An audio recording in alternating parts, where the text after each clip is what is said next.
जौन गीत हम आप लोगों के बीच में बोले जाते हैं, इमन 12 शिवलिंग कहाँ कहाँ बा बताए गीत के माध्यम से। 12 शिवलिंग शिव के, 12 शिवलिंग शिव के, 12 सतनवा ये दीदी हम ए भैया हम 12 दाना के पहिनली कंगना। ए भैया हम 12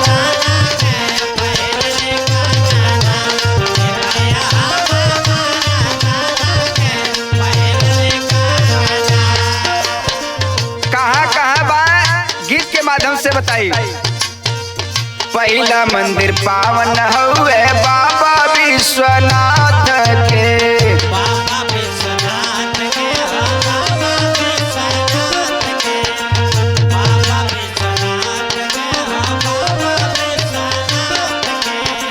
दूसरा बिहार मशहूर बाबा बैजनाथ के,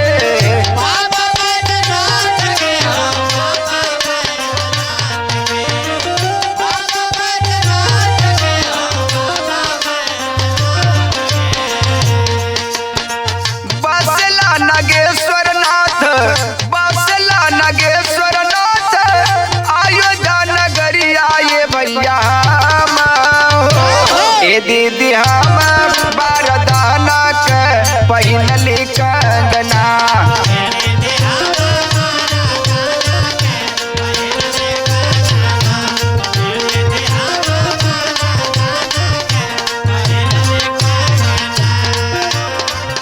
पहला मंदिर विश्वनाथ, दूसर का बिहार बैजनाथ, तीसर का अयोध्या में, चौथा कहाँ बा बताओ का प्रयास हुई।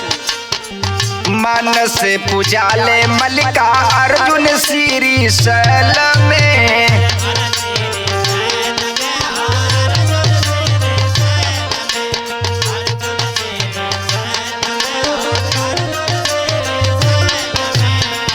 पान के महाकाल बस गईले उज्जैन में,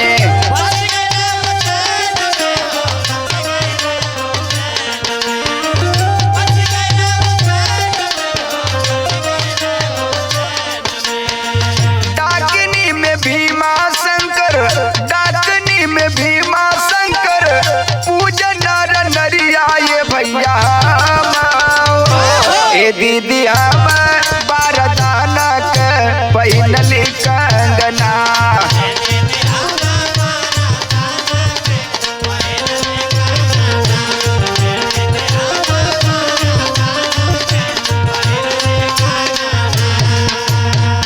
चौथा बताल गल मल्लिकार्जुन शैल में, पांचवा महाकाल उज्जैन में, छठवा डाकनी भीमा शंकर और सातवां बताओ का प्रयास हुई। धाम ओमकारेश्वर में धर्मी अमलेश्वर,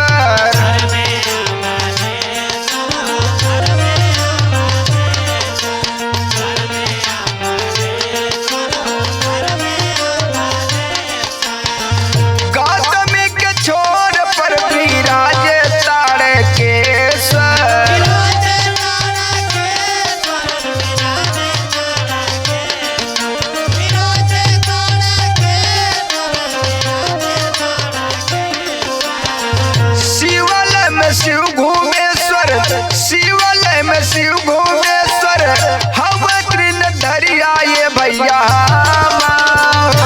ए दीदी हम 12 दाना के पहिनली कंगना।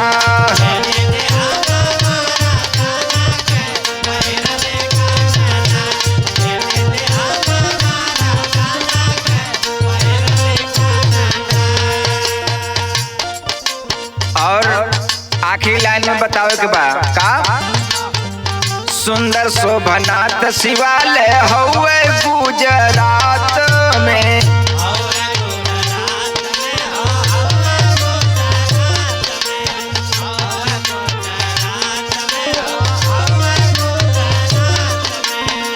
राम से रामेश्वर धाम भैल मदरास में,